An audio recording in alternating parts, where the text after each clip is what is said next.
ইত্যাদি ইত্যাদি, যে যেই কারণেই হোক না কেন তার বরখাস্ত, আবার সেগুলো তাদেরকে যাতে চাকরিতে রিইনস্টেট করা হয় সেই দাবি নিয়ে, অর্থাৎ মামাবাড়ির আবদার নিয়ে তারা জড়ো হয়েছে প্রেস ক্লাবের সামনে। এবং এমন অবস্থা হয়েছে যে একজন মেজর জেনারেলকে আমি 6টা-7টার খবর দেখা পর্যন্ত তিনি কিন্তু প্রেস ক্লাবের মধ্যে অবরুদ্ধ ছিলেন। অন্যদিকে টেকনিক্যাল যারা কারিগরি শিক্ষা প্রতিষ্ঠানের শিক্ষার্থী তারা জড়ো হয়েছে কাকরাইল এবং হাইকোর্টের ওই জায়গাটায়।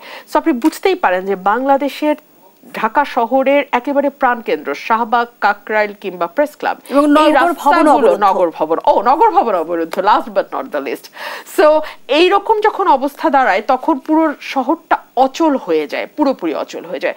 সো আমার কাছে মনে হচ্ছে যে আজকের ঢাকা শহর, কেবলমাত্র আজকের খবরটাই যদি আপনি লক্ষ্য করেন, আপনার কাছে পুরো দেশের চিত্রটা বুঝতে আর খুব বেশি বেগ পেতে হবে না। অনেকে বলছে যে চলিতেছে সার্কাস, এই হচ্ছে এখন বাংলাদেশের অবস্থা। ধন্যবাদ রুবিন ফারহানা। যেমনটি মাসুদ কামাল অভিযোগ করছিল যে বিএনপি হারমোনিয়াম পার্টিতে পরিণত হচ্ছে কিনা, একদমই না, প্রশ্নই ওঠে না। বিএনপি তার সর্বোচ্চ ধৈর্যের পরীক্ষা দিয়েছে এবং এখনো দিচ্ছে।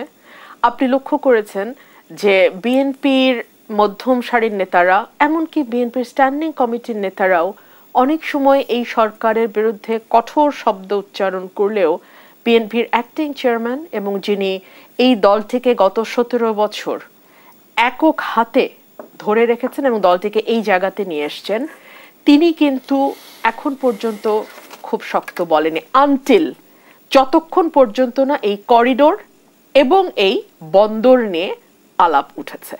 এখন কিন্তু আপনি লক্ষ্য করেছেন যে আমাদের অ্যাক্টিং চেয়ারম্যান জনাব তারেক রহমান খুব শক্তভাবে বলেছেন যে যেই সিদ্ধান্তগুলো এই সরকার নিচ্ছে এই সিদ্ধান্তগুলো এই সরকারের নেবার কথা নয়, এবং পরবর্তীতে যেই সরকার আসবে তাকে কিন্তু এই সরকারের সিদ্ধান্তের সকল দায়ভার বহন করতে হবে।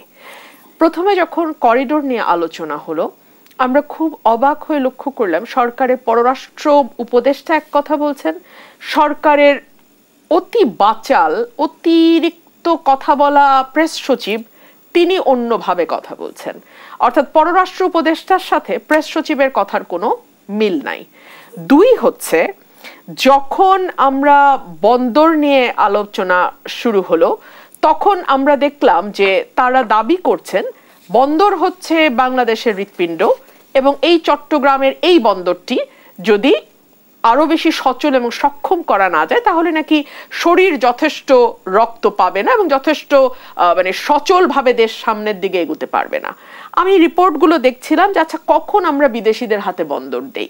সাধারণত বন্দরে বিদেশিরা বিনিয়োগ করে, বন্দর তৈরি করে, মানে টার্মিনাল, দুঃখিত, বন্দর মানে টার্মিনাল তৈরি করে, টার্মিনাল প্রথম কয়েক বছর তারা সেটা ম্যানেজ করে, তাতে কি হয় একটা দেশ বিনা ব্যয়ে একটা টার্মিনাল পায় এবং সেটা রক্ষণাবেক্ষণ যেহেতু বিদেশিরা বেশ কয়েক বছর ধরে করে, কারণ তাদের কষ্টটা তারা সেভাবে তুলে নিয়ে যায়, যাতে বন্দরের ওই দেশের মানুষ যারা আছে তারা একটা দক্ষ জনবল হিসেবে বন্দরে গড়ে ওঠে। কিন্তু যেই টার্মিনালটা নিয়ে কথা হচ্ছে সেই টার্মিনাল অলরেডি তার সক্ষমতার চেয়ে 30 লক্ষ টন বেশি মানে মাল গত বছর তারা আনলোড করতে পেরেছে। সো অতি সক্ষম, এবং যেই বন্দরটিতে ইনভেস্ট করে আর কিছু করবার নাই কারণ পাশেই নৌবন্দর, সেটার পেছনে কেন বিদেশি বিনিয়োগ আসছে এই প্রশ্ন তো করতেই পারি। দুদিন আগে আমি আরেকটি প্রাইভেট টেলিভিশন চ্যানেলে ওই অতি কথক আমাদের প্রেস সচিবের একটা ইন্টারভিউ, একক ইন্টারভিউ গেছে। আমি ওনাকে বারবার এই কথাগুলো বলছি কারণ উনি যখন গণমাধ্যমে কথা বলেন উনি রাজনীতিবিদদের খুব অসম্মান করে কথা বলেন। সো ওনাকে আমি, যেহেতু সম্মান বিষয়টা রেসিপ্রোকাল, আপনি আমাকে দেখালেই আপনি সম্মান পাবেন, উনি যেহেতু রাজনীতিবিদদের সম্মান করে কথা বলেন না, সো আমিও মনে করি এই বাচাল প্রেস সচিবকে নিয়ে খুব সম্মান নিয়ে কথা বলার কিছু নাই। ওনার একক ইন্টারভিউটা আমি দেখছিলাম, সেখানে তিনি অ্যাঙ্কর তাকে প্রশ্ন করার কারণে তিনি অ্যাঙ্করকে বামপন্থী বলেছেন, সেন্ট মার্টিন নিয়ে প্রশ্ন, তিনি বামপন্থী রাজনীতিবিদদের বনসাই বলেছেন যারা নিজেরা বামুন হয়ে থাকে এবং তারা রাজনীতির সবকিছুই বামুনের চোখে দেখে, এবং তিনি যখন আমার প্রসঙ্গে প্রশ্ন করেছেন অ্যাঙ্কর, তিনি আমাকে লেখাপড়া করতে বলেছেন। তো আমরা তো বাংলাদেশের মানুষজন মোটামুটি মূর্খ, ওনারা তো সে কারণেই এক দল দক্ষ বিদেশি দিয়ে বাংলাদেশ এখন চালাচ্ছে। প্রধান উপদেষ্টা প্রেস সচিব আরো যেমনটি বলেছে যে এই সরকার গণঅভ্যুত্থানের সরকার, এটা আগের তত্ত্বাবধায়ক সরকারের মতো না, আমি আসছি প্রত্যেকটি বিষয়ে সরকারের ম্যান্ডেট আছে। আমি সেই জায়গায় আসছি, সেজন্য আমি এতগুলো কথা বললাম।